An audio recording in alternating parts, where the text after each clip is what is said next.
Bismillahirrahmanirrahim. Assalamualaikum and a very good morning to all the participants, especially to the speakers, Dr. Nur Shina Herani Haris, and to my another collaborator, technologist SK Muiz, and all the participants, including the fellow professional engineers from industry. Also, we have undergraduate students and the postgraduate students. Okay, welcome to the joint lecture series in Civil Engineering 2.0. And today we have the first lecture, which will be delivered by Dr. Nur Shina Herani Haris. She will talk about the earthquake source, seismicity, and introduction to national annex. Okay, before we start, let us open our ceremony with Kitab Al-Fatiha.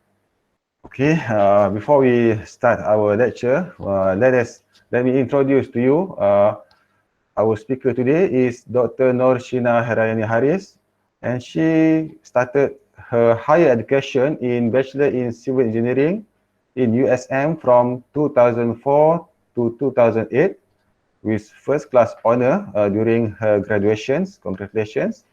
And further study from 2008 to 2010 for her Master in Civil Engineering, also in USM, under supervision of Professor Engineer Dr. Tasrah Majid. And the title of her research at the moment is Seismic Performance of Reinforced Concrete Buildings under Near Field Ground Motions, Considering Soil Flexibility Effect. And then her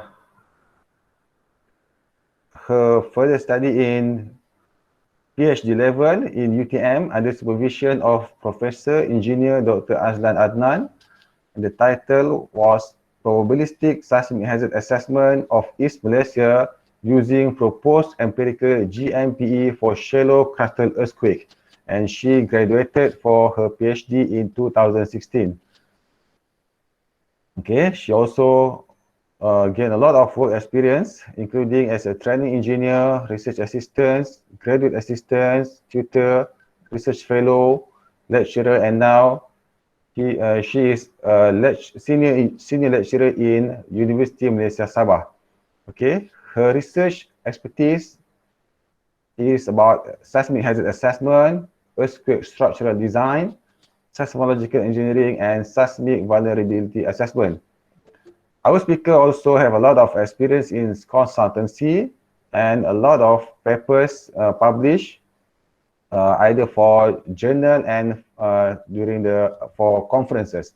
Okay, currently she is active in 4 research grants and also a lot of supervisions for postgraduates and for undergraduate level.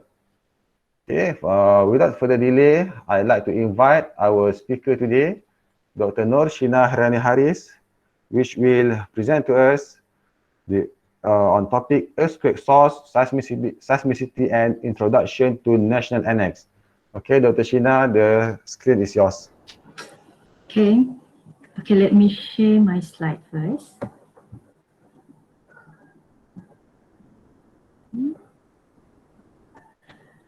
Okay, first of all,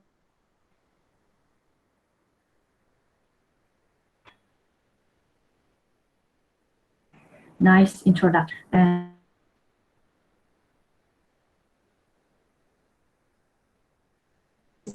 Which is coming from the undergraduate, postgraduate industry. And also I would like to say thank you to my partnership organizer, Dr. Ir-Wan and Technology Muiz, for organizing this joint lecture today. I feel honored to give lecture for you all today, and this is the topic I will share with you on the earthquake source, seismicity, and introduction to Malaysia Annex.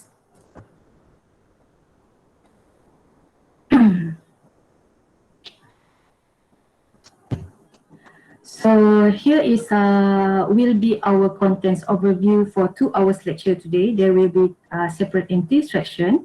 So the first section I will explain on the earthquake phenomenon, on the definition of earthquake, what that creates an earthquake, and cause of the earthquake to our structure and people. This is will explain based on the plate tectonics, the types of fault, as well as the types of seismic wave. And then on the second section, we will go to see the earthquake database. This consists of the collection of earthquake catalog. I will share some of how to collect this earthquake catalog. We will try some example on where we can find the earthquake catalog. And we will go to also the definition of magnitude, and then on the seismicity for our site of interest.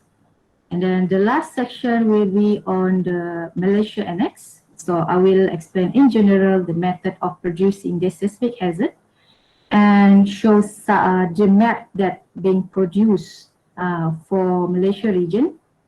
And we will also, I will also teach you on how to read the maps for Malaysia hazard maps. So on the first section, on the earthquake phenomenon, so we would like to know what is the definition of earthquake. Okay, what is earthquake? So this is a phenomenon that results from the sudden release of stored energy in the earth crust that creates the seismic wave, the vibration. Okay, the sudden release, and then it releases energy in terms of the vibration or seismic wave. And another definition, you can also say that this is caused by the tectonic plates getting stuck and putting a strain on the ground. So it's released the energy, it's stuck from one point and it's released energy and it moves towards the ground, okay, the surface ground of the earth. And where the location of earthquake occurs. So most of the earthquake occur in our lithosphere of the earth. So this lithosphere is the outer level of the earth. So we call it as a lithosphere. So most of the earthquake will occur within this area. Okay. And why we need to learn earthquake?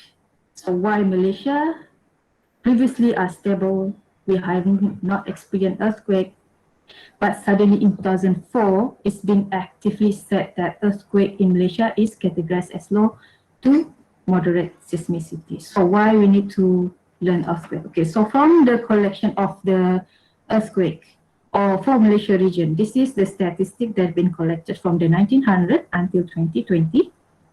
So the compilation is collected from the magnitude 3 and until magnitude of 7.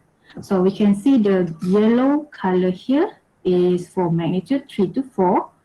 Light blue is for magnitude 4 to 5.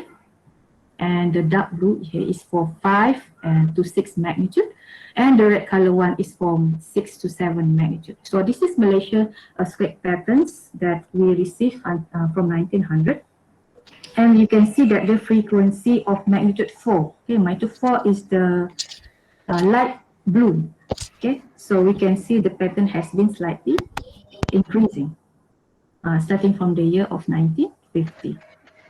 So why is this increasing? Is it because of number of earthquakes are increased by the fault line is already active? So the quotes from the United States Geological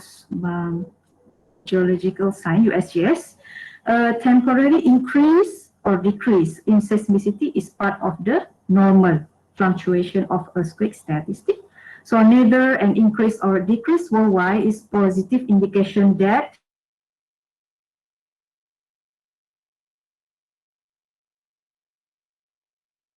will receive in the future. Okay, because of which we have already experienced some of the earthquake activity across Malaysia region. Earthquake increasing in recent years. Okay, if you can see the pattern from 1980 until 2010. Okay, so we can see that's increasing. But because there are many seismic instruments and they are able to record more earthquakes, therefore we have received more earthquakes starting from the 1980s. Because technologies is become advanced nowadays, so that's why we actually experience this earthquake from 1900. Because no instrument from 1900, so we are not able to have that good database of earthquake statistics. And from this statistic, our country is already experienced, if you can see the red color, of magnitude 6, okay, starting from 1900, 1920, 1950, 1970 until 2010. So we have received 5 of major earthquake occurred in our country. So we already experienced that. And the violent shaking of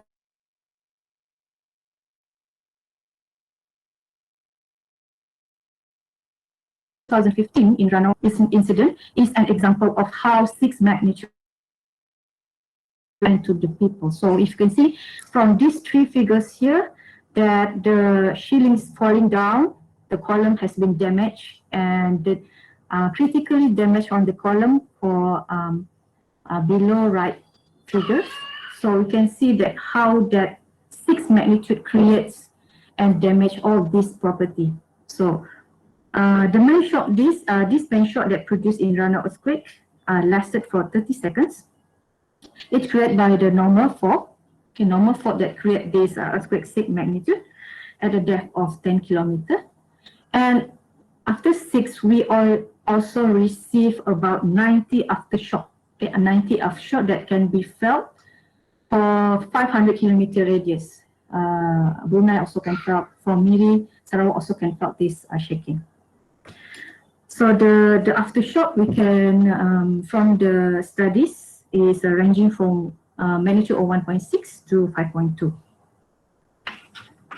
Okay. So not only that Ranau cases, we actually has earthquake in Sabah. Okay, this is example earthquake in Sabah has produced some damaging to the structure. For example, in 1976, that magnitude carried 5.8. Location in Lahad Datu, we can see that walls of the ground floor of the new office complex Lahad Datu were badly damaged. Okay, no, there are no picture here, so only this stated that they are badly damaged. And cracks appear in other buildings, including the telecom building and local houses. And another in the year of 1983, magnitude of 5.1 in Tawau, and we can see the cracks appear in general hospitals and the residence office.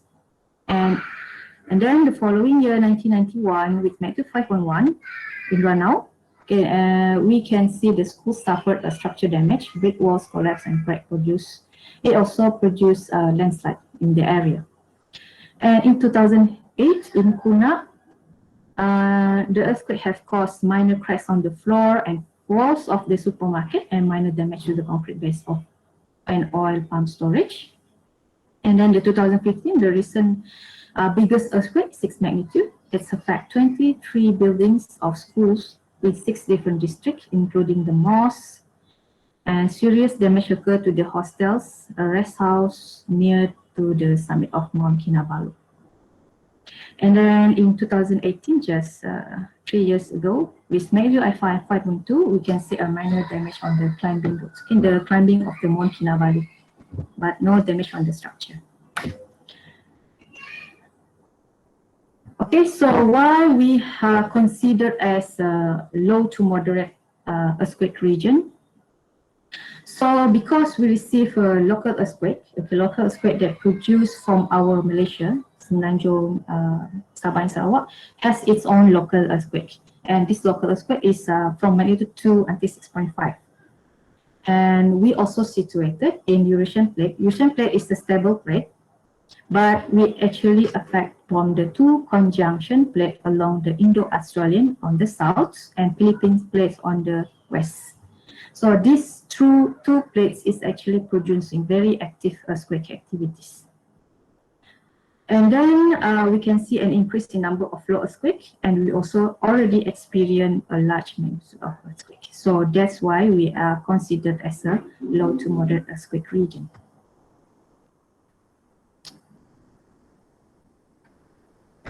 Okay, and why we have this earthquake happen in our area? Okay, what's actually producing this shaking in our area? Okay, we have to look in other bigger picture. Okay, bigger picture. So we know that our Earth is created by plate boundaries and plate tectonic. Okay, plate tectonics that are movement. So, for example, we have plate boundaries plate boundaries, if you see on top left figure, is when Earth's tectonic plates grain past one in another. So enormous amounts of energy can be released in the form of earthquake. And then these boundaries are usually well defined and plotted on map. Okay, for example, in this figure, at a reasonable, accurate location. And plate boundaries are important. We need to know about the plate boundaries on our area because they are often associated with earthquakes and volcanoes. So they said that the plate boundaries is in terms of ring of fire. So ring of fire is actually where the location of big earthquake and volcanoes occur. So there are three types of plate boundaries. We can see on the red color. Red color is known as a convergent. And white color from the map is a divergent. If you can see, maybe you cannot see from your slide, but for white color from this figure is called as a divergent. And the orange color is transformed plate boundary.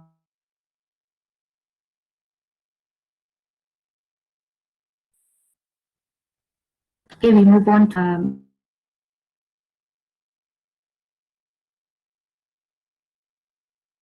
theory explaining the structure of crust and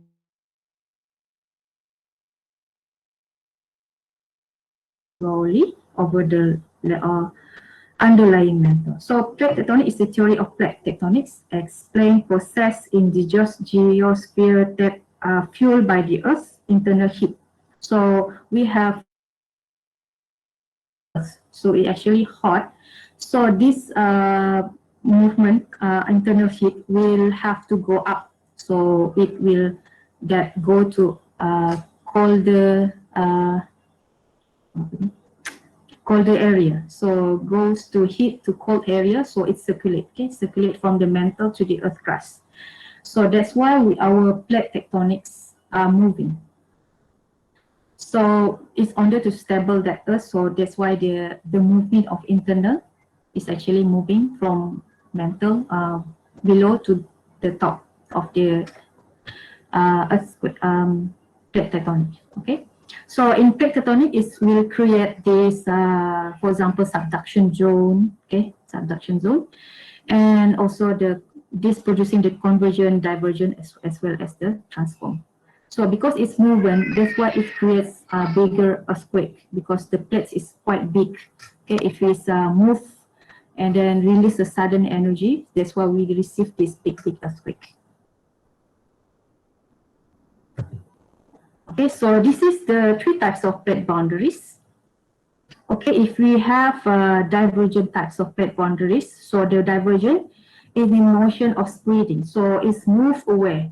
So our plate tectonic, one side to other side is move away to each other. So it's create a spreading of the plate. So the effect is constructive, so it will create the oceanic lithosphere created. So we can see there are some biggest line on the sea floor, so we call as a divergent plate boundaries. It creates the ridge and reef, and it can has the volcanic activity for the divergent types of plate boundaries. Okay, what about convergent? So convergent is moving face to each other. So these two plates are facing to each other and give motion to that. It creates one will go up and one will go down. So most of these cases we can see on the case of subduction zone. So subduction zone, we have one plate goes down to the other above plate. So that the above plate is quite strong compared to the one plate that moves towards below to the upper layer of the plate. So the effect of these convergent plate boundaries is destructive, means the oceanic lithosphere will be destroyed. Okay, so it's moving down, so it creates something like dua lapis, two layer of the earth crust. And topography, if you can see the trench pattern on the sea floor, so this is actually categorized as convergent plate boundaries. And is it can produce the volcanic activity? Yes, it will produce volcanic activities. And the third types of plate boundary is transformed plate boundaries. So if this transform is moving in horizontal together. So it's moving one passing to each other. So it's more like a lateral spreading, and it's conservative. So it lithosphere neither created or destroyed. And no major effect will be created from these transform plate boundaries, and no volcanic activities can be found in the area of transform plate boundaries. Okay, on the fault. So what is fault? Fault is a rupture in the Earth's crust. So what is the plate boundaries and suddenly fault? Okay, there are two terms different. Okay, different for plate tectonic is different, fault features is different. The fault is formed in the Earth's crust as a brittle response to stress. So it's a create small line on the Earth crust. Okay, and the movement of the tectonic plates provides the stress and rocks or the surface break.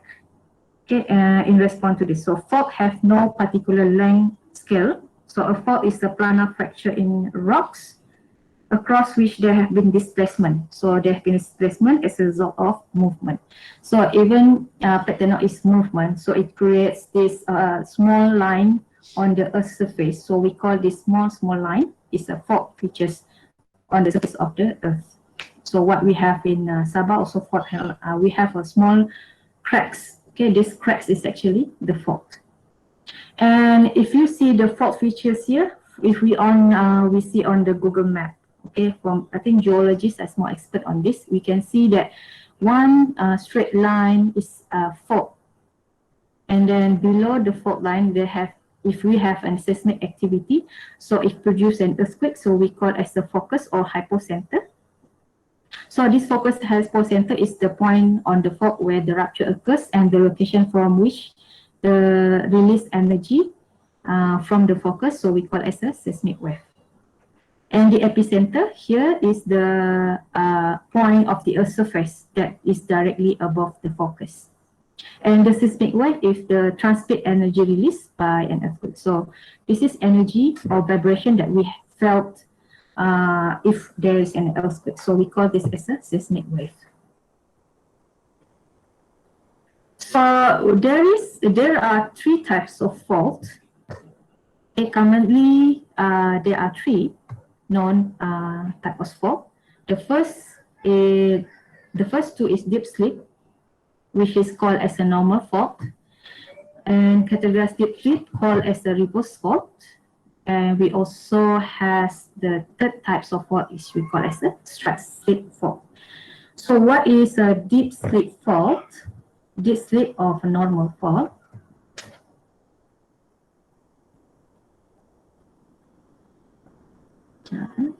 Some technical error.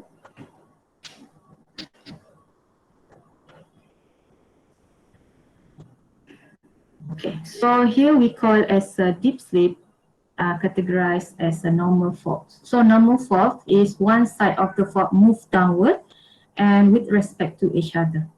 So as you can see in the video here, we can see that one side of fault will move downward. So this we call as a normal fault. And why we say it's foot wall, why we say this as a hanging wall. So if you see that pattern pyramid here like a shoe, right? Shoe. So macam our foot, so the shape of foot we call as a foot wall. Hanging wall because it's shaped like hanging your shoes upside down. So we call as a hanging wall. So in case of a normal fault, because it goes down respect to each other, it will create extension of the line of the fault. So from width before will extend some certain length, it will create this normal fault. So for example, in the site fieldwork, we can see that the line is not in line with each other, right? We can see that this pattern we call as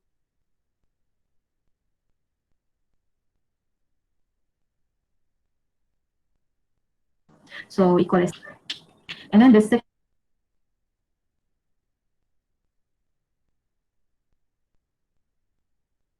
blocks of rocks are for compression. So one here we call hanging wall goes So most of the earthquake that produced by the reverse earthquake is from the major earthquake because it creates more energy to create this reverse fault. Okay. So big earthquake mostly created by this reverse fault. So if you can see that from the reverse fault is due to the compression, okay, the length is shortening. Okay, the length of the fault is shortening. So we can see here, this is the fault wall. So here it goes up, okay, from this line and it goes up to this line. So we call this as a type steep slip of a reverse fault. And then the third type is strike slip fault. Strike slip fault is passing the blocks, two blocks are passing each other horizontally. So like that. And it will create shear on the passing blocks, one blocks to each to other blocks. So we call this as a strike flow. So it moves horizontally, either from right-handed or left-handed. So in railway tracks, we can see that this is going to the other direction. So we call this, we can see below this railway station, railway tracks is actually built on top this strike slip fault. Okay.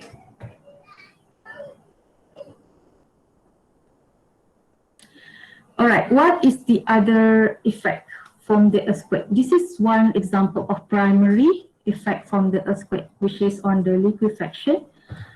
Okay, the liquefaction we can observe in our recent case of Palu in 2018, where the earthquake with 7.3, okay, 7.5 magnitudes, and it creates this major soil liquefaction.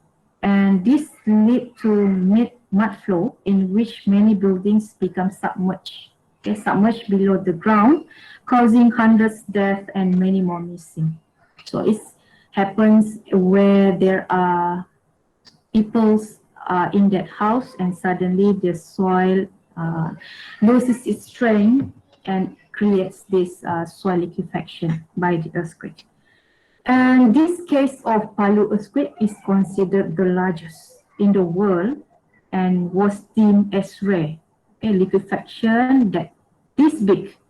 We are not experienced this previously, but Palu was the largest case that we have on the liquefaction area. So we can see the graphic just now with the buildings all suddenly goes submerged.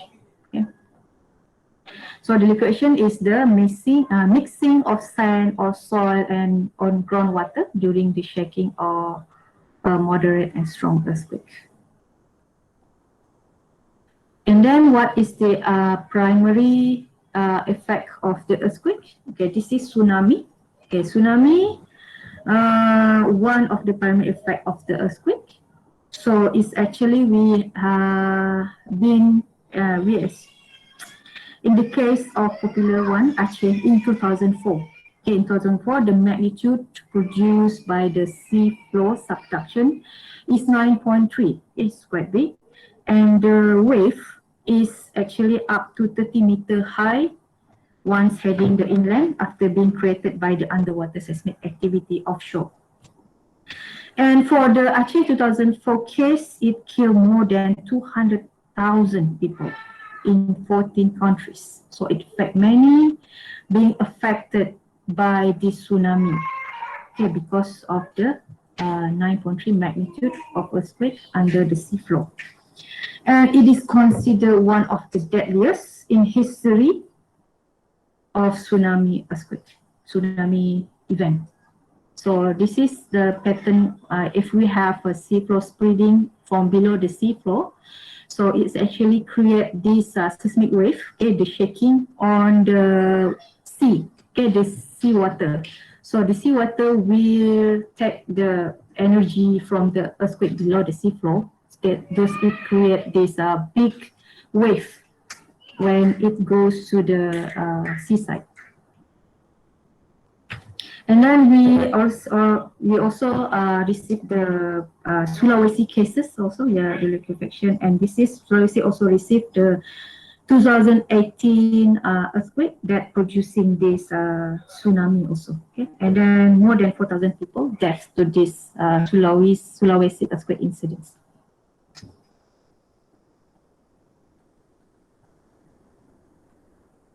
So that finish on the section 1. So means that we already covered based on the earthquake terminology. For example, the earthquake is the sudden shaking of the earth's surface, and the location of the earth earthquake producing that from the hypocenter focus is called as the point below the earth's surface where the earthquake begins.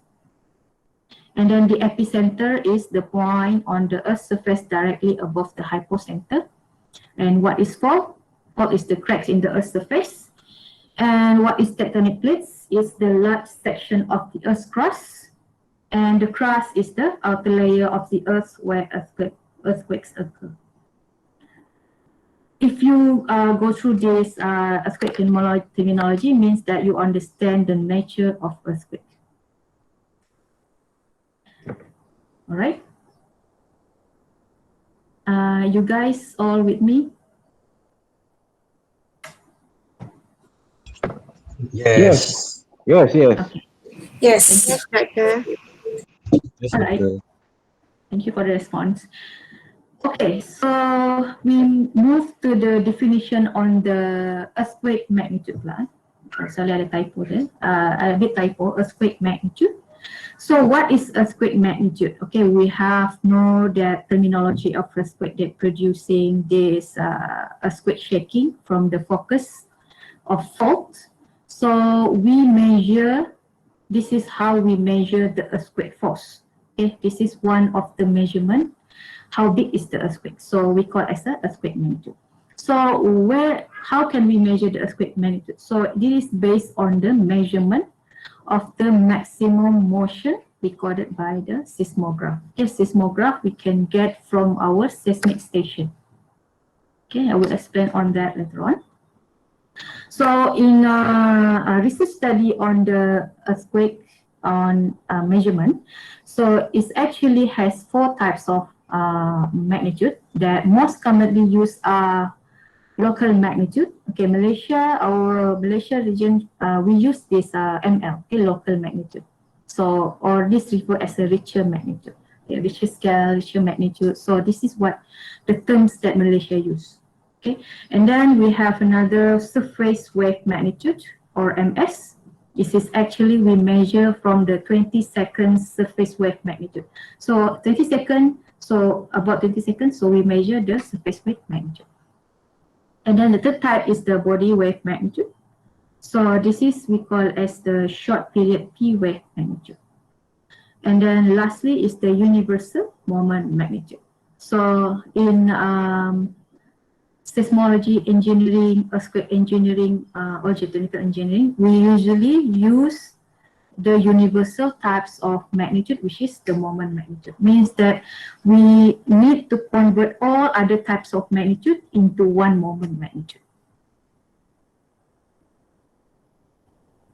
So here is a picture about the seismic station. Okay, we install area that producing the earthquake. So Ranau has a few seismic station. Our Kita Kinabalu, Semenanjung also has a few seismic station. So the first seismic station being installed by Malaysian Meteorology Department is in 2004 and have been upgraded and 8 more in 2015 or 16. So you can see that, you can see this figure. So if we have earthquake fault line here, right, and then suddenly it stopped, okay, and it produced this earthquake. So seismic wave release its energy, okay, moving away from its focus. So this is seismic wave. So this is seismic wave will be measured by the seismic stations. So this seismic station will able to read how big is the magnitude coming from this focus or hypocenter. Okay, so here we can see that the S wave starting from here, the P wave is starting from here. And many stations will record this earthquake shaking. Okay. And then if you want to know how to measure the magnitude. Okay, this is one example. For example, if we have a primary wave, this is from the seismogram. Seismic station, they has their own seismogram. And seismogram, they has their seismograph. Okay, from the seismograph, we can see the pattern of the amplitude. Okay, amplitude of the earthquake shaking. So we can locate which one is the primary wave and identify the secondary wave. Okay, from the primary wave, so we have used this nomogram in order to check the magnitude of the earthquake. Okay, for example, the S secondary wave in time minus the primary wave in time. So if we S minus P, so it is equals to 24 seconds. So in left column or left line of this graph, so you plot it on the 24 second, and then on the right line, a light plot, which is in terms of amplitude. So what is the highest amplitude that producing this earthquake? So we measure from 0 to until what millimeter. So here we can say it's between 23 millimeter. So we plot on the 23 millimeter. So and then draw a line between these two results, and then we can say that the magnitude that produced by the earthquake here is 5.0 magnitude. Right? So this is only how to check and how measure the magnitude that producing by the earthquake. Am I too fast? Saya minum air sekejap ya.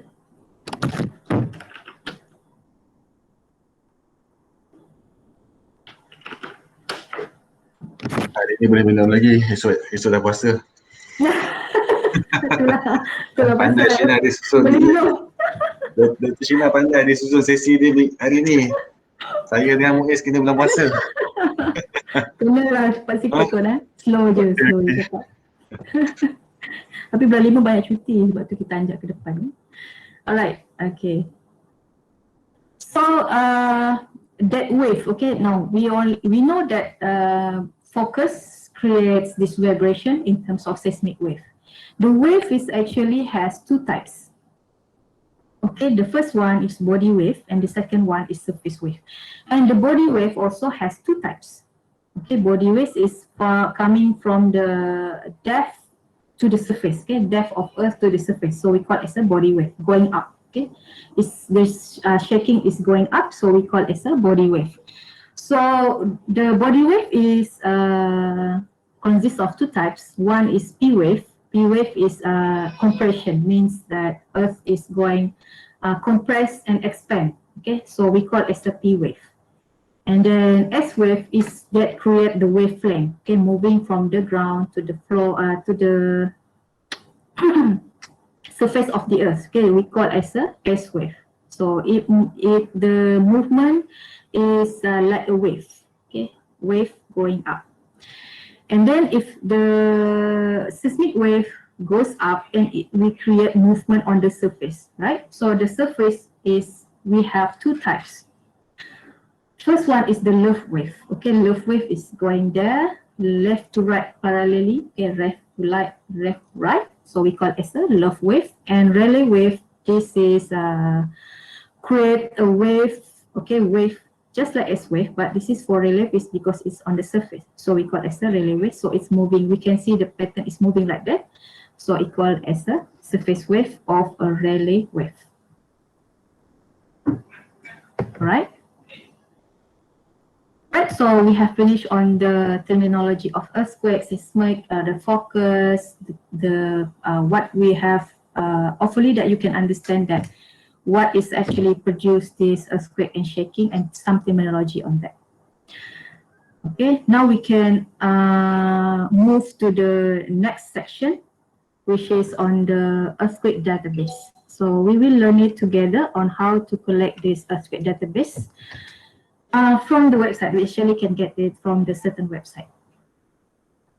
All right, first you need to know what is types of shock.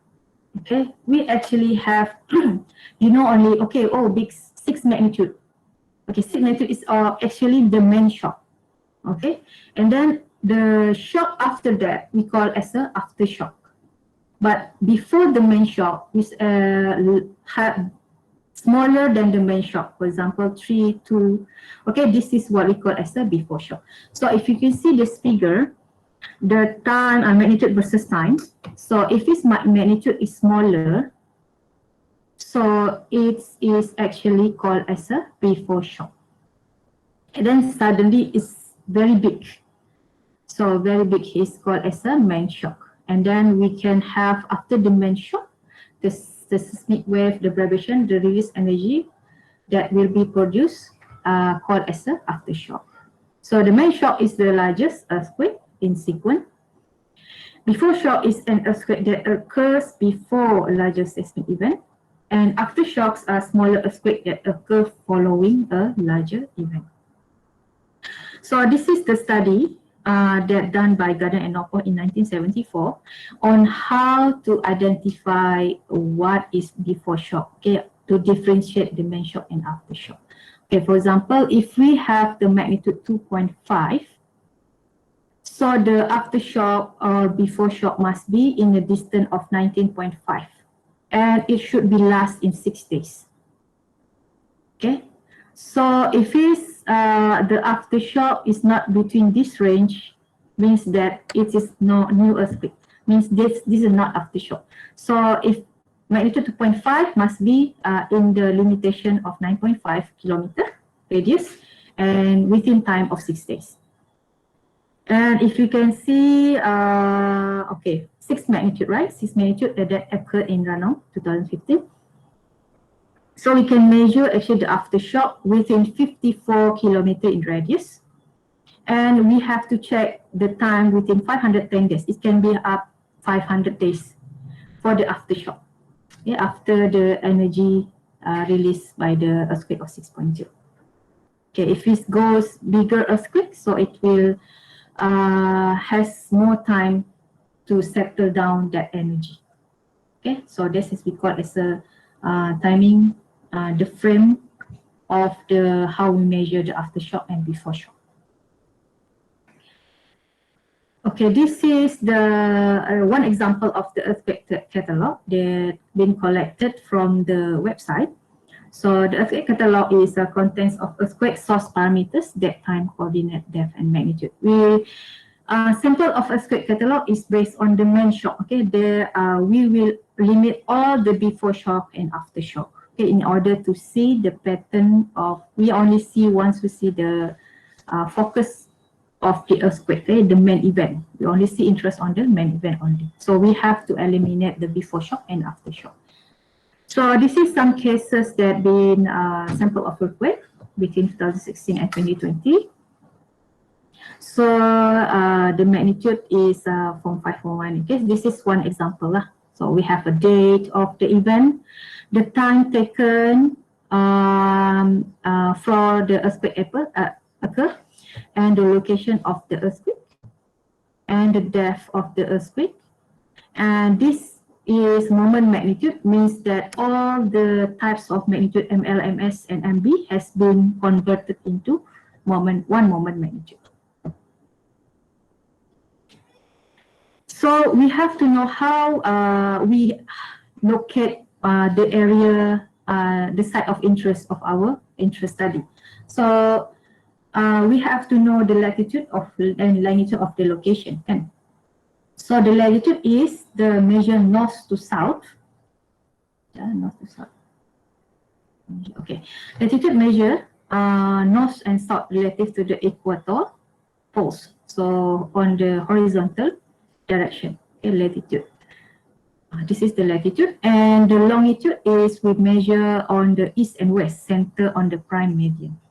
So this is we call as a longitude. Okay, so latitude in x axis and longitude is on the y axis.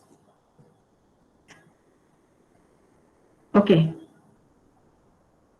So here is four examples on where we can compile our earthquake. Okay, what we need to know, what is the earthquake in Ranau? So we have to check, and we put key in the location in terms of latitude and longitude, and then we can see the earthquake in Ranau based on this search engine. So here is you can try on the USGS website and how to find the earthquake for your area interest study area, or you can go to the ISC website, International Seismology Center. Okay, this is being used globally, so you can pick anywhere around the world. So to check the earthquake in that region, so you can go to this website lah. And then we can also search through the global CMT. This is from the Harvard CMT catalog search. Okay, and then our Malaysia also has this earthquake catalog. You can go to the website of Malaysian Meteorological Department. Okay, this is for website that we can search around the earthquake event. And how we can search for the earthquake event? Okay, first you go to the website. Okay, the USGS, ISC, the Harvard, and MMD website. And then you have to key in the coordinate of site interest. So coordinate of site interest, latitude and longitude, and latitude and longitude. And then what date you want to know about this, the area of the earthquake. So you can just put from year 1900 until 2020. So just key in that, and then you need to enter. Okay, what are the types or the magnitude, number of how big is magnitude that you want to know. Okay, the depth of the earthquake, and then lastly you will get the output for your data earthquake event. Okay, so you go to website, key in your coordinate, set that, enter your magnitude and depth, and then you get the output. Okay, this is some example of the coordinate. Key in the coordinate. This is for key in the magnitude, and this is the date of the earthquake event. Okay, so here is the earthquake search for earthquake events website. Okay, this is for Harvard CMT. This is for ISC, USGS, NSS, and MET, MED. Okay, but we can try first. Okay, if you have your laptop with you, I will show you slowly on how we search on the earthquake event. Okay, for example, we have these cases of Sabah. Okay, I just use Sabah because this is my area of study. Right, so the date we put as 1st of January in 2020 until 12th of April 2021. So means today lah. So we search on the earthquake activity between these between this range of dates, and we set the coordinate. Okay, coordinate is actually the area that you want to see. Okay, for example, here Sabah kan. So the latitude is on the y-axis. Latitude is on the x-axis. So x-axis is actually from 4 to 8 degrees from the map. Okay, so 4 to 8 degrees of latitude, and longitude is from the y direction. Okay, y direction is between 115 to 120 longitude. So we set the magnitude is from 2 to 7 magnitude. Alright. Okay, so we go to Harvard first. Okay. Sekejap. Lebih baik saya share dekat korang .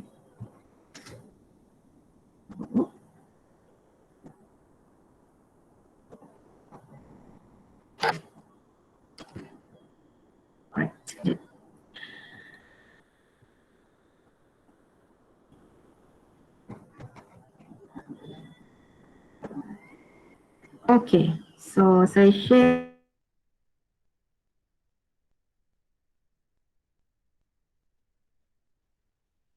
one people here. Okay, you can click on that website. Okay, so if you click on that website, so you will come out something like this. Okay, Global CMT Search Catalog. So starting date, okay, their catalog start in 1976. Okay, alright. So you need to key in the starting date. Okay, starting date here. You can see this box. Okay, starting dates. So you put the year is 2000. Okay, the month is January. Day is 1st. And then ending date, you have to click that like that. Previously it's put here, but you need to click on here. So the ending date will be 2020, which is today. Yeah, the month is 12. Okay. Right. So it's good that all the undergrad students buat sama-sama lah. Okay, we work together on this. And then this is for the magnitude constraints. Okay, we have many types of magnitude here, right? So, but we only interest on the moment magnitude. So you can put the magnitude I ask you to do is from magnitude 2, okay, until magnitude 7. And then the location. Okay, location constraint is the area of your site interest. Okay, what is the latitude from? Means that the left-hand side of the latitude, which is 4. And then, this is 4. Okay, go above 4 in y direction. Okay, y direction is latitude 4 is below latitude, and the top latitude is 8. And the x direction is the longitude. Okay, we put as a 115 to 120. Okay. So source time constraint. Okay, so this is just nothing. So just ignore that. So here output type you can put as a standard list of event, GMT, CMT solution format, okay, or full format. So you just can click one of them. For example, we put here as a full format. Okay, so click done. Alright, so it will give you the result on your site of interest. So this is the data that we have been key in. Okay, the latitude, the depth, the longitude, the magnitude, and then it will give you the data for the earthquake event that for your site of interest. Okay, for example, here region name Palawan Sulawesi. So it's the latitude longitude that we choose has been terkena dekat ni lah, Palawan and Philippines. It's included in that area of your site interest. So here is the event name, the information of data, timing, location, and because we choose the full format, so it will come out something like this lah. So it actually we can actually see the fault types. Okay, in the, we call this as a beach ball or focal mechanism. We can actually know what types of fault that producing this earthquake.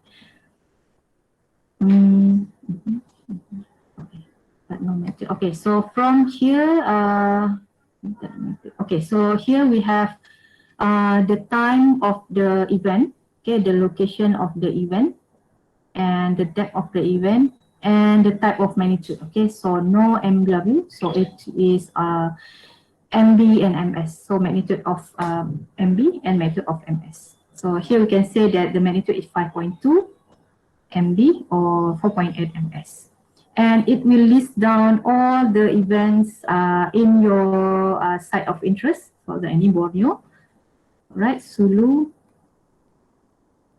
You can check. It will actually more solutions means that they have many earthquake events. So you have to click on more solution until it finish. Right. Okay. Harap kamu dah dapat lah. Okay, so we try on the next one, which is ISC.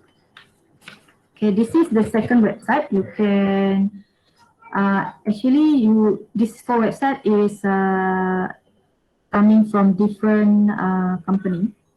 Okay, so you can choose either one or you can choose all of them. in order to check the earthquake for your site of interest. Okay, so I'll put the next website search of the earthquake. Okay, so you just go here and paste on the web search column. Not connect.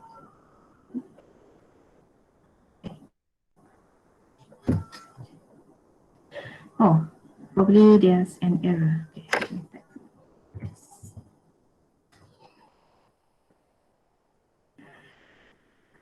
Okay, you guys with me, or my connection is okay? Not okay? Hello? Hello? Okay, doctor. Alright. Oh, saya takut I cannot enter to this website. Let me check, yeah.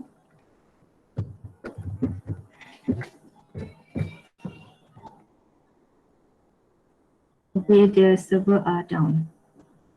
Yes, the server are down now. Okay, feel bad for it, but it's okay. We will try on the next website. Okay, USGS. Okay, most of people will go to this USGS. Okay, commonly for researchers, all researchers, we go search the earthquake event on the USGS website. So if you enter this website, I will share with you. So if you go to this website, you will appear like this. Okay, search earthquake catalog. This is USGS science for earthquake hazard program. Okay, below that you can see the what magnitude you want to for your site of interest. Okay, we put the magnitude that we select is from 2. Okay, this is minimum and the maximum is 7. Right, and then the date and time you can, because we need criteria of date, okay, our own date. So we put starting date is 2000, 1st January of 2000, and then it will end today. Okay, and here geographic region is the site of your site of interest for your study. Okay, this is nothing. So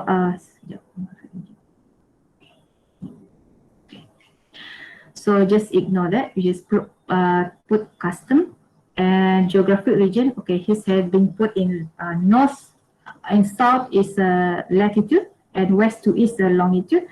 So north is the top of the latitude, which is 8. The south is 4, and the west is 115 to 120 degree. Degree is. Okay, and then the depth you can set whatever you want, but I will just put 0 to 1000. Okay, and off this advanced option, we go down and event types, you just click on earthquake, because here website you can actually see other types of shaking. You can say collapse, explosion, landslide. So any type of other event you can actually find from this website. But we only interest on the earthquake, so click on the earthquake. And then impact, any, okay, no need to change anything. The catalogs, any, the contributor, any, and the product type, any. Right. So the output option, you can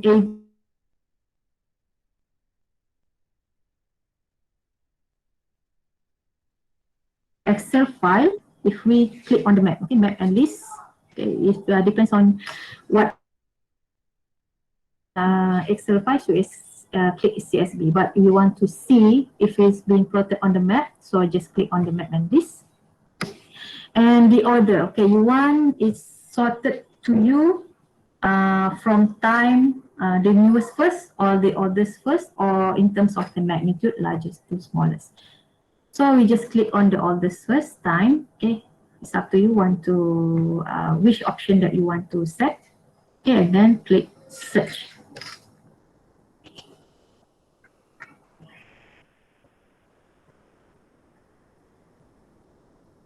All right, now we have the earthquake seismicity around Sabah region. So we can say because it's 2 to 7 earthquake magnitude, so we have it has been plotted to you directly from the site of interest of your study. So we have many earthquake happen in Sabah area. So this is one example. You can download. Okay, this is been listed for you the magnitude. Okay, from 2002.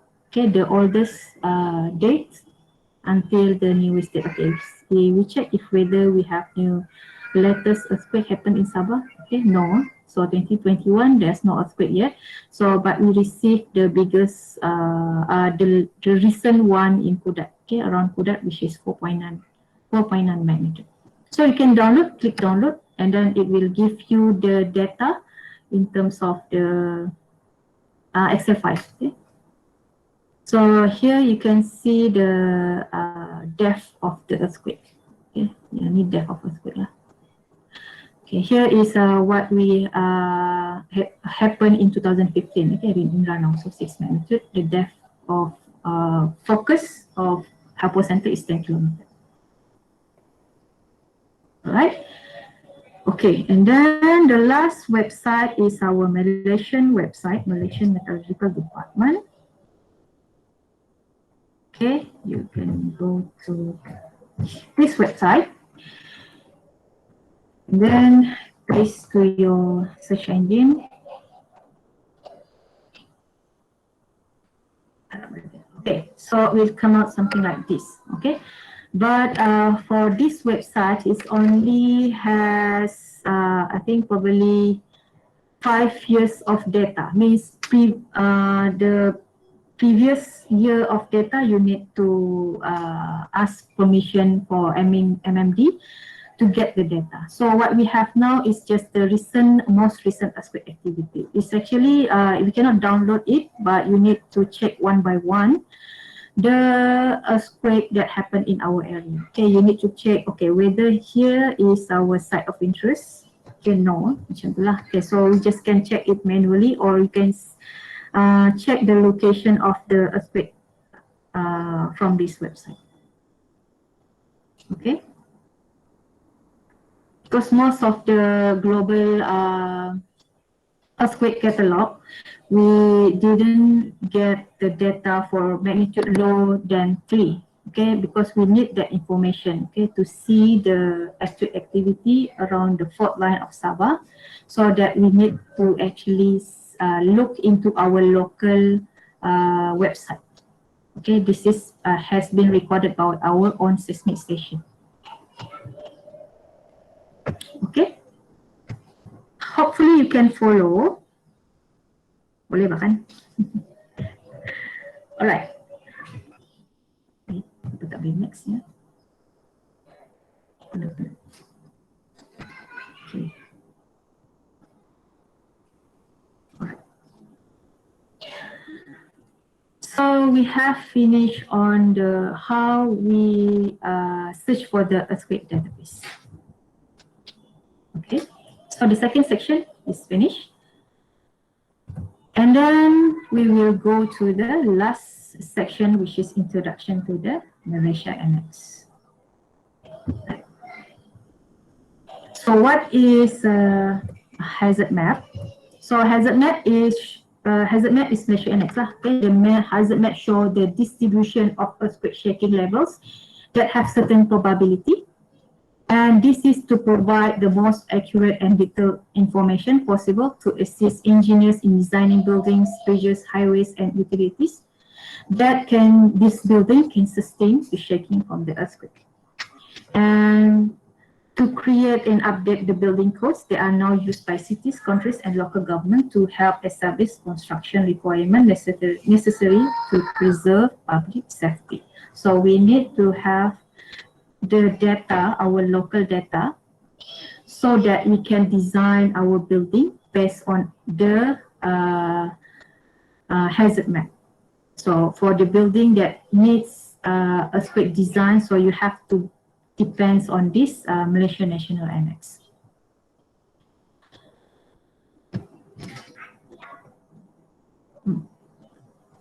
Okay, so in this is a general overview on how we actually produce the seismic hazard map.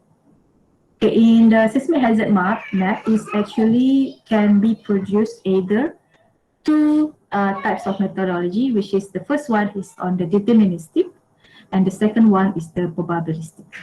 Okay, for the deterministic, if we have the earthquake happen now, so we need to know what is the PGA level for that location. So we use the deterministic. So deterministic is much simpler in order to get the PGA. Okay, only one event saja, one event only, so we can have the PGA level.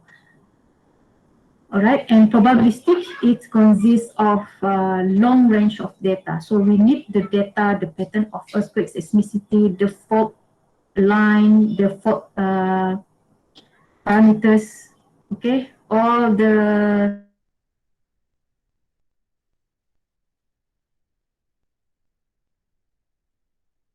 so it takes a longer time in order to produce the PGA using the probabilistic analysis. So if we see on the deterministic analysis, okay, we have fault line, right, tadi? Fault line. So we have to know how far is our site to this fault line. Okay, for example, 10 kilometers. So this is your sources distance from your site to the fault rupture. So it is 10 kilometer distance. And then you select, okay, what is the magnitude on that area? Okay, this is being recorded by seismic station. So you can say that magnitude, 6 magnitude. So you can say that the source is producing 6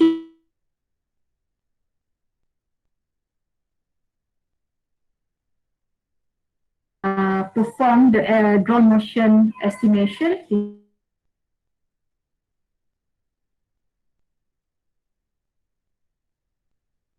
Plot on the acceleration into the graph and then see the suitable ground motion models that can estimate the PGA value of the site of interest.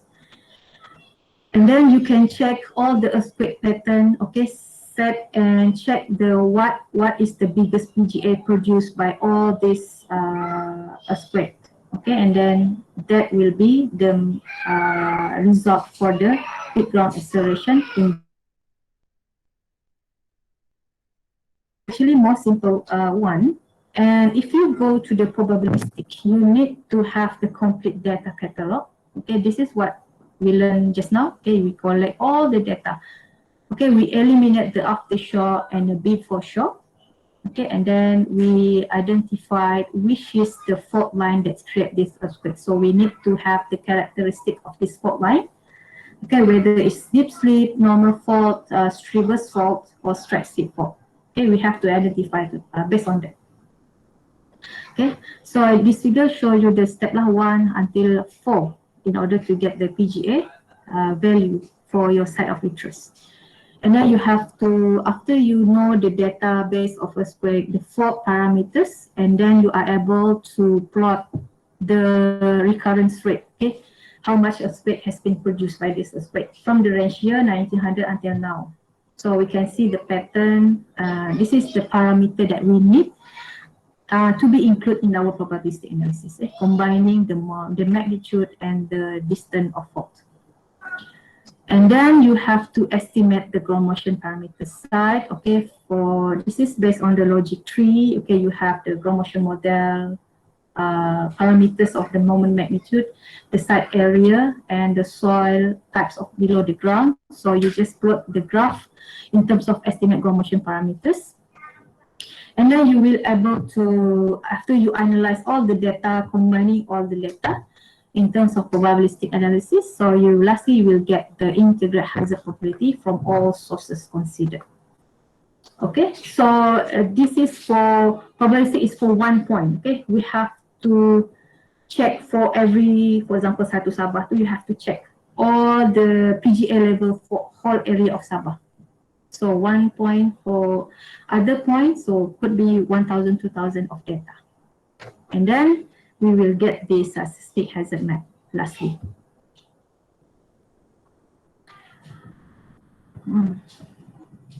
stop. Okay. So here is actually what we have gone through in order to produce the Malaysia Annex. This is done by the local expertise, the head of JKR, the head of JMG. We are sitting together and discuss on the earthquake, the data. Professor Felix also there as a advisor, also Prof Azlan, an expert in structural earthquake. And for example, yang pakai tudung is P, sitting beside Prof Azlan. And we have been done several series of meetings, joining together from Peninsula Sarawak, coming together and discuss on producing destination annex, and we have managed to publish in Malaysia in 1 year, okay, from 2016 and 2017. But this standard will be revised within every 5 years. So probably by this year it will revise again. If it's a nation, so we need to publish a new map. And then if it's no changes, so we have to check that parameters which one that we need to improve, something like that. Okay.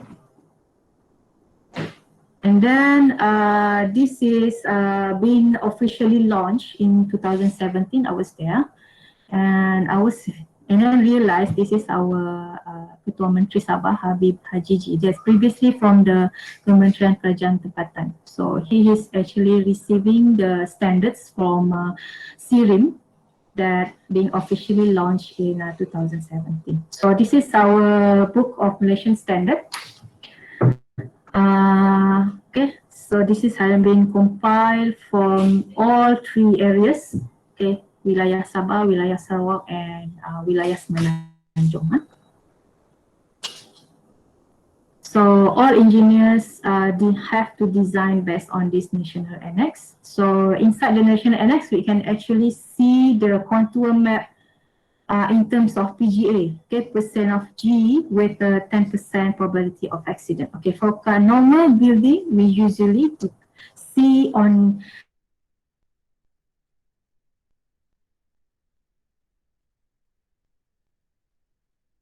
for in case of critical fall,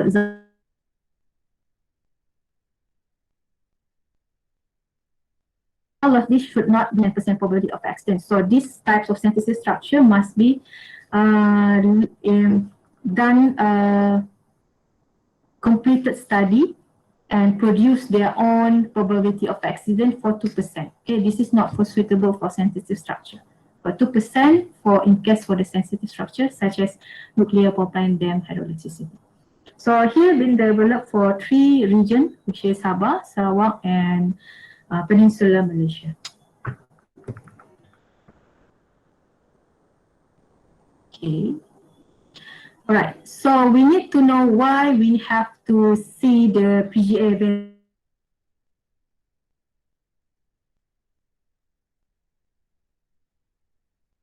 If imagine that we have earthquake.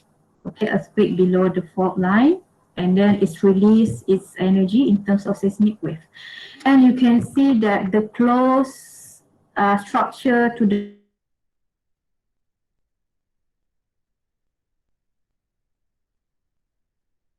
if we moving away a bit, some damage to this building, but for this building, it appear no damage because it's located as far away from its earthquake source, right?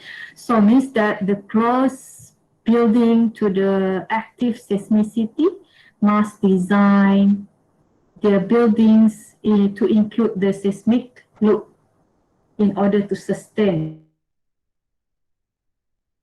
the earthquake. Okay, and then we can save cost actually for this building, for example. So we can reduce the number of steel, okay, for this building. So it's a safe cost. It's actually not all the area we covered. Oh, whole area is said that all area need to have the seismic load. No, that's why we need to refer the PGA maps whether we need the seismic loads or not. Okay, some area probably no, not require the seismic load, but some area really need that seismic load. So how big is the impact of the loads carrying by the buildings? So you need to have the value of the PGA. Okay. PGA is the system in order to check the seismicity to sustain, okay, the building can sustain the seismic loads. Okay, what is, saya cakap PGA, okay, what is peak ground acceleration? So the PGA is peak ground acceleration, then this is the equal to the maximum ground acceleration that occur. Okay, we use the acceleration, okay, not displacement, not velocity. And then acceleration is how much the velocity changes in a unit of time. And then during earthquake, when the earth, the ground is shaking, it experience acceleration. So accelerate, okay, the ground motion is the terminology that for our earthquake engineering, we use the parameter in terms of peak ground acceleration. And usually has their own units, okay, percent of G. Okay, we use the map is actually based on the percent of G. So G is the acceleration of gravity in decimal or percentage or in meter per second square. Acceleration is meter per second square. So it is equals to 1G equals to 9.85 meter per second square. This is actually 1G is actually equals to 9.81 meter per second square. So it's a gravitational unit. Okay, when there is an earthquake, the forces caused by the shaking measured as a percentage of gravity or percent of G. And then we have 10% probability of accident, 2% probability. What is this? So this is referred to the probability that a certain value will be exceed, okay, exceed in predefined future time period. So 10% will be exceed.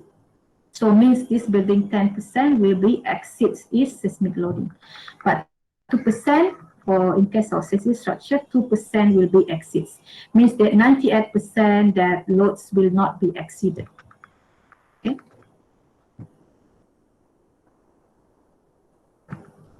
Oops. So we can we do some exercise. Okay, let's try. This is a map of Malaysia region, Kota Kinabalu, Sabah region. So this map of Malaysia Annex, we have 50-year return period of 10% probability of accidents. No unit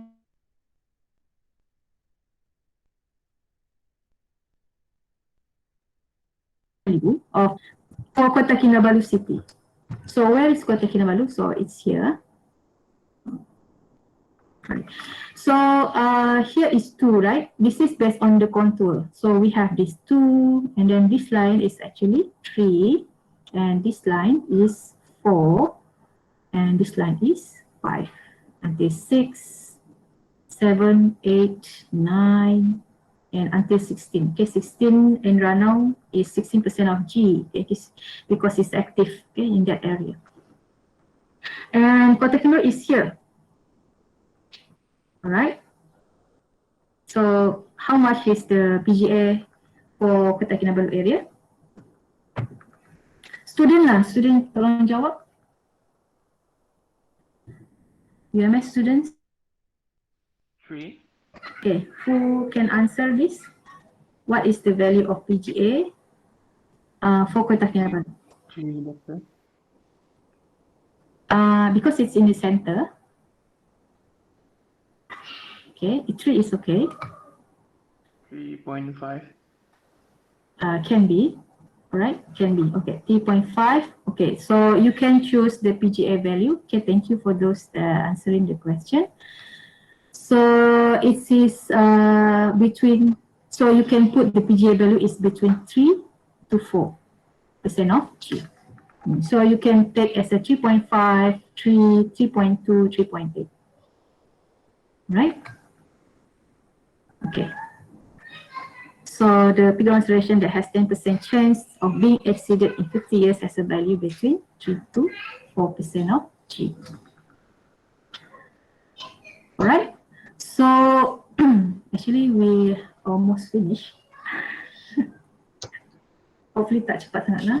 Alright, so here is actually summarize, okay, what we know today's lecture. And if you see that 1A, 1B, 1C, 1D is actually what we have learned for today, okay? Actually that what I explained from the fault, the earthquake data, and till the Malaysian Annex. This is actually the step in probabilistic analysis. Okay, one common step in probabilistic analysis. So we have to know the earthquake source. Okay, 1A. So for example, here red line. Okay, the star one is the focus of earthquake. So we need to identify the earthquake source identification, location, geometry, and mechanism of fault. And then earthquake source characterization. Okay, you need to check the occurrence frequency, the slip rate, the maximum magnitude. And then check for the GMM selection. Okay, GMP is the all definition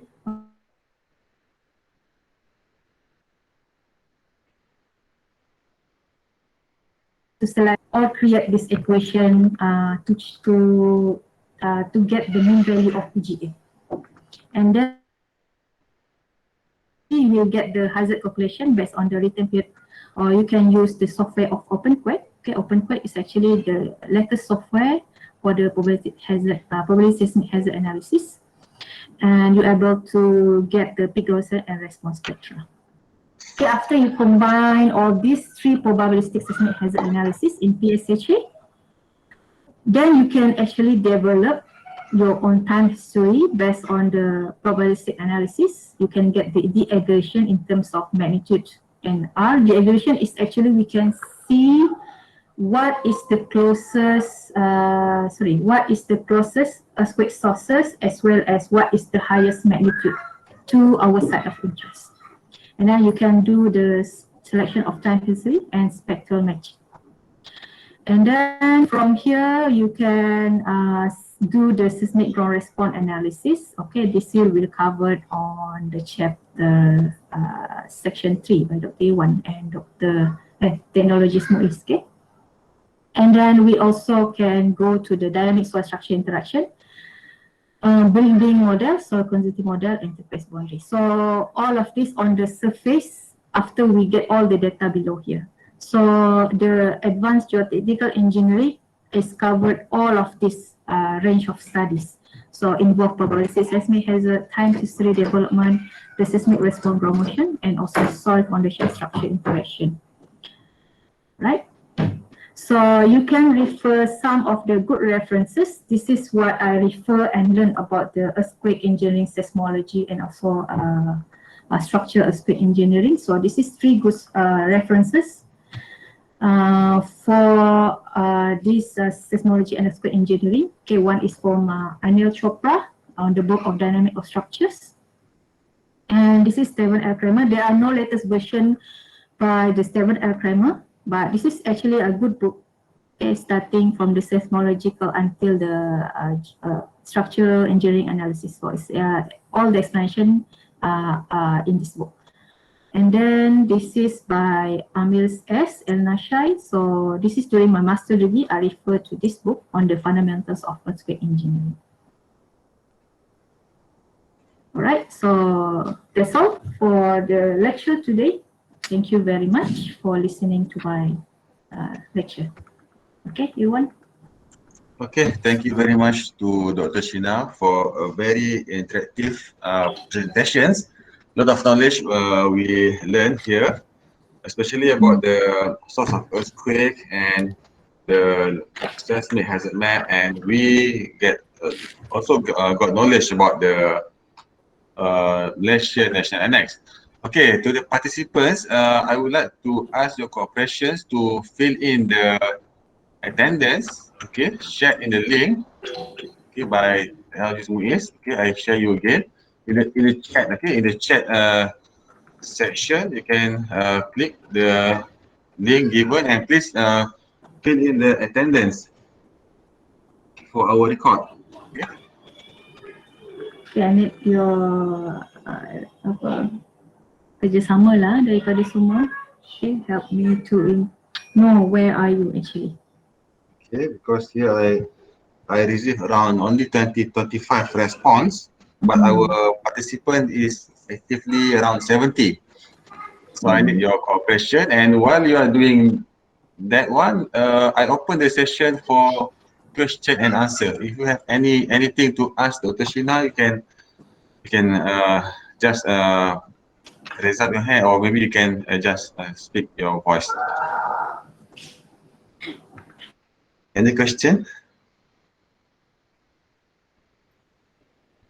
Okay, Assalamualaikum Dr. Shina. Lee or Mr. Brian?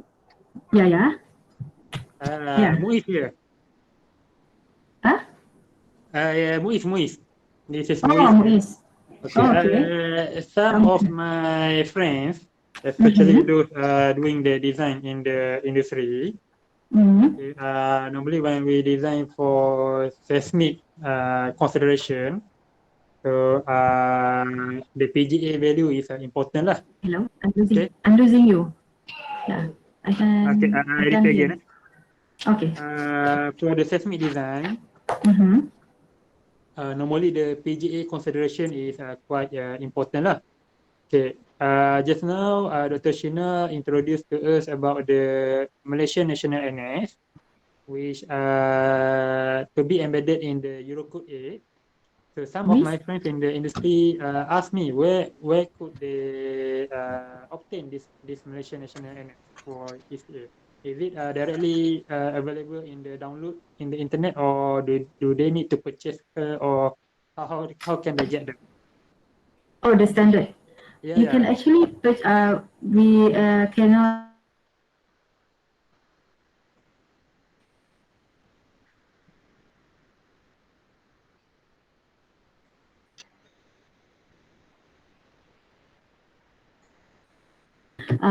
Actually the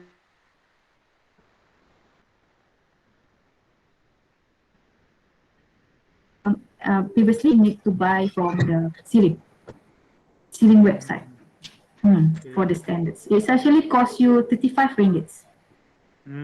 Okay. So the Malaysian National Annex, which is to be embedded in the Eurocode 8, is already published, or is it released already or not? It's already been officially launched. It's already, you can use since 2017 sudah tu. So it's actually you can use it officially.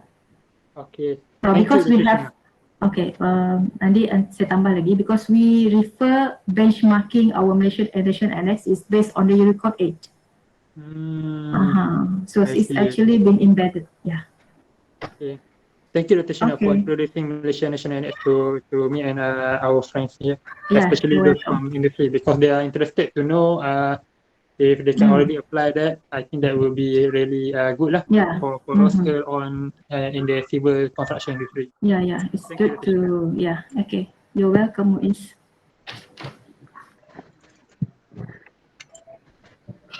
Ada soalan lagi? Hello. Hello. Yeah. Yeah. Good morning. Morning. I am Ir-Wan from Bandung, Indonesia. Oh, hi, Mr. Erwin. Hey, thank you for your time. Nice to have you. Yeah. Yeah, thank you. Nice to you joining our lecture here in Malaysia. My honor. It's my honor to join you. Thank you very much. It's a very interesting presentation. Actually, it's my first time to learn about the seismicity level in Malaysia and how you take it into the consideration for the earthquake resistant design in Malaysia. I have a quick answer. I have a quick question. After you get the PGA from your national annex, you also developed the response spectra for the design for the structures? Yes, actually on the meeting with all the agencies, we actually produced the spectral acceleration for all region, for Sabah Sarawak and New. But we didn't publish it in the national annex. We only publish in our committee member. Okay, I see. So how does the engineer adopt it in the design? So okay, so actually this is simply the PGA times the mass or what? Yes. Okay. You can actually amplify, because the PGA is based on the hard rock, hard soil. So actually for the other type of soil, you can actually times with the amplification factor, because in the Malaysian Annex we also show the different type of soil, which is S factor. I see. Okay. And different time period. Yeah. Okay, got it. Thank you. All right, you're welcome. Any other question?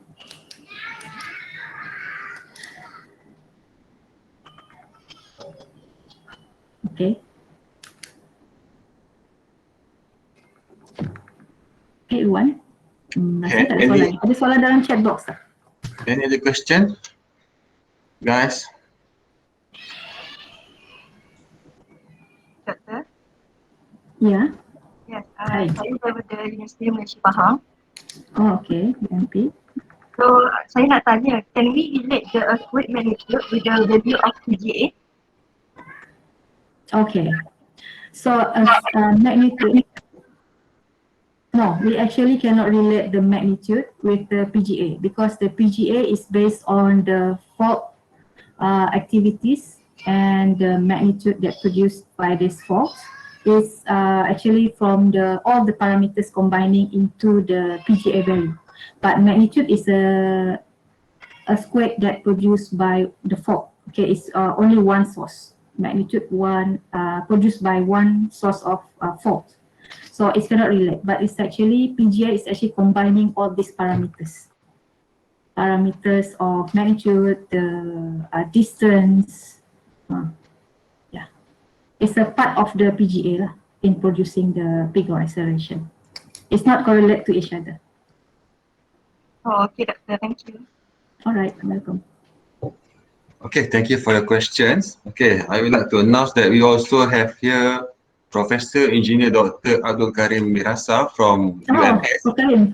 Oh, thank you very much for joining us. It's an honor that you support our program. Thank you very much. Okay, Prof. Thank you for coming, Prof. Thank you for Also, we have interest. Dr. Azida from UNIMAS. And also, okay, let me check. Dr. Erwin Lim from Institute Technology Bandung. Okay, he just asked question. Yeah. Also, we have Engineer Technologist Ha Wai En from University Putra Malaysia. Okay, and we have attendance comes from all around Malaysia, Kota Baru, Kota Kinabalu, Padang Besar, Gambang, Kota Sambarahan, Shah Alam, Penang, okay, Johor Bahru, Kelantan, okay, Bandung from Dr. Erwin. Okay, thank you so much. Yeah. So we have from Indonesian participant juga. Okay, thank you. All right, thank you. Any other question or discussions you want to ask? We still have time. Ya, kita ada beberapa minit lagi. 11.40 dah. Assalamualaikum, Dr. Shina. This is Azida from UNIMAS. Azida UNIMAS. Yeah. I would like to ask regarding from the PGA values, can we decide that it's this near and far earthquake, or can we read from the what do you call that, the data earthquake, the earthquake from the that UCGS just now? How can we decide that it's the far and the near earthquake? Oh, okay. Is it related to this? Is this related to this? This title of your talk? Yes, it's related. Yeah. Okay. Actually, yeah. Thank you, Dr. Azida, for the question. Ada macam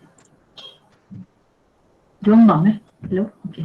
Alright, so the PGA that we produce is actually cover 1,000 kilometer from each area for Sabah. We set our site of study, which actually including the near field as well as from the far field.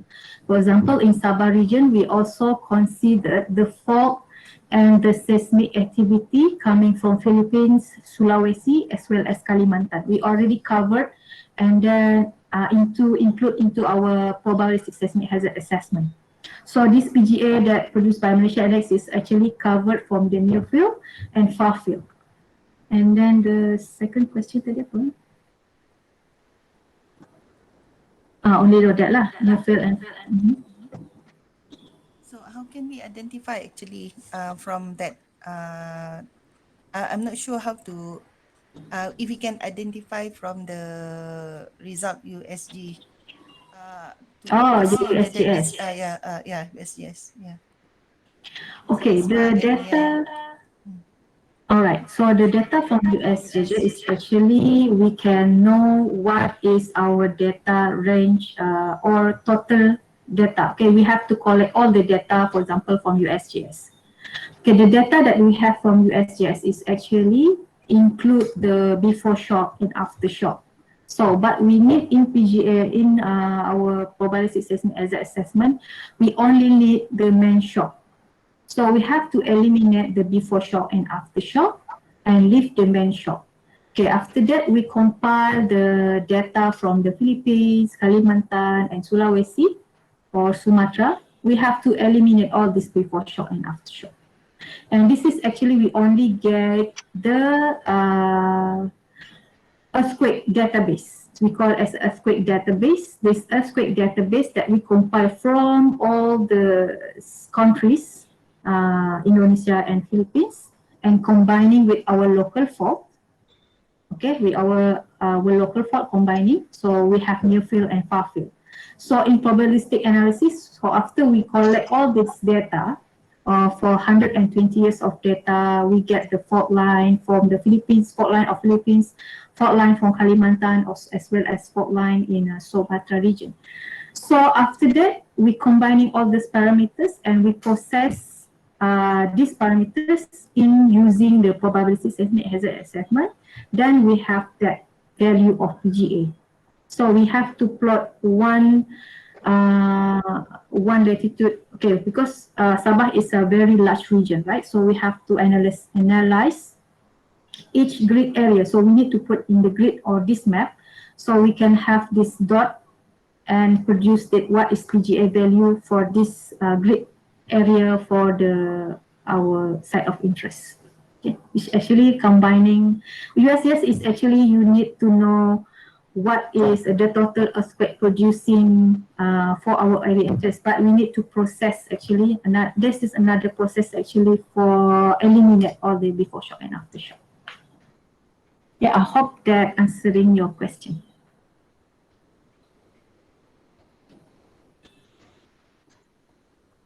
Okay. Okay, thank you very much for your explanations. Okay, so we still have time. May I ask from Dr. Ir-Wan? Dr. Ir-Wan from ITB? Are you still with us? Dr. Ir-Wan. Yeah. Okay. Since you are with us, can you give us just a short briefing about the seismicity in Indonesia? Okay, sure, no About problem. 3 to 5 minutes. Okay, thank you. Let me please share my screen.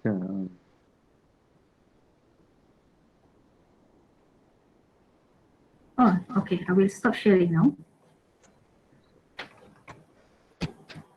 All right. Okay, thank you. Let me.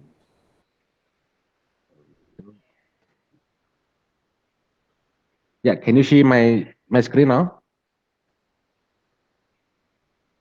Okay, good. Okay, let me put it in slideshow mode. Okay, so I got a task from Dr. Ir-Wan this morning to share briefly about the Indonesian seismic hazard briefly. So I listened carefully to what Dr. Sina said this morning.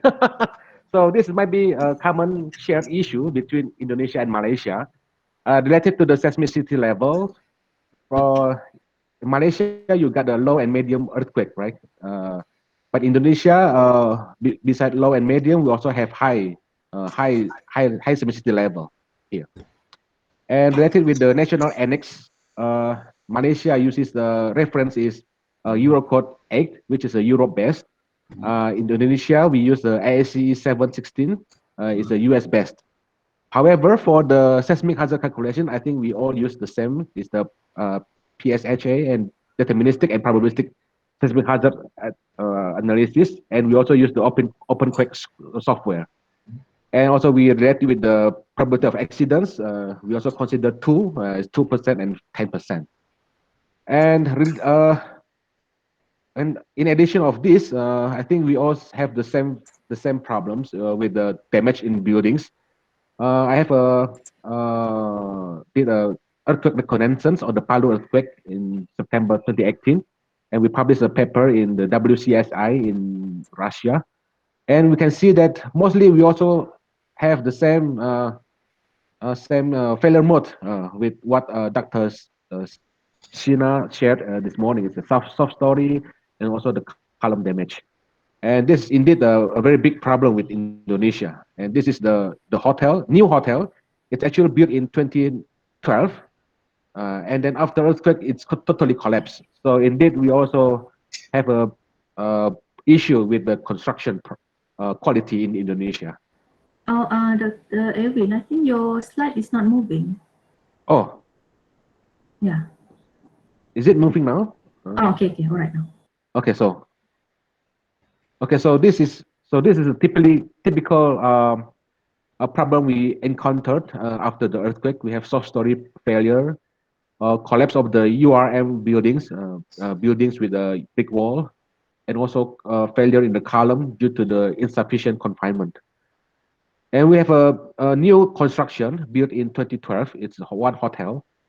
But after the earthquake, it's still totally collapsed. So we have a construction quality issue here.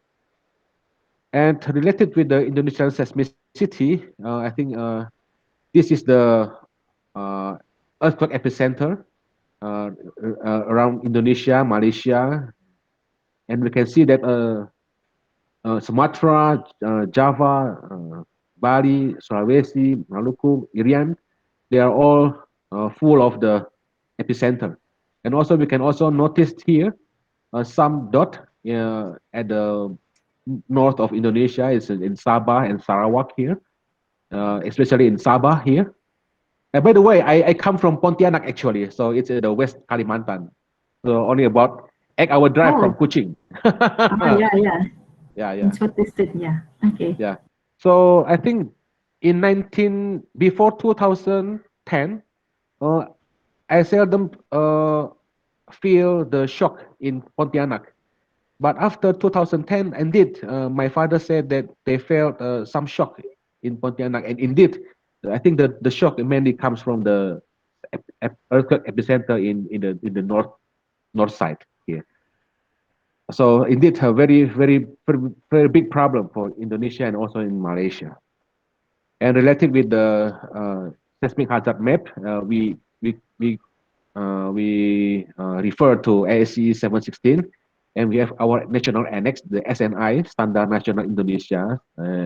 It's just updated in 2019. And this is maybe a quick view of the hazard map here.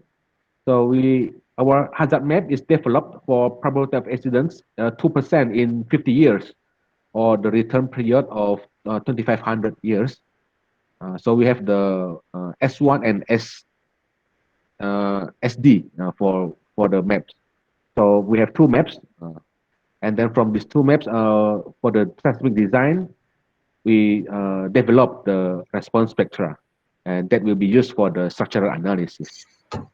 So I think that I can share briefly about the seismicity in Indonesia. Okay, that's all. Thank you so much. Very good explanation. I didn't expect that you will provide us a slide. Okay, even in very short time. Thank you so much. Dr.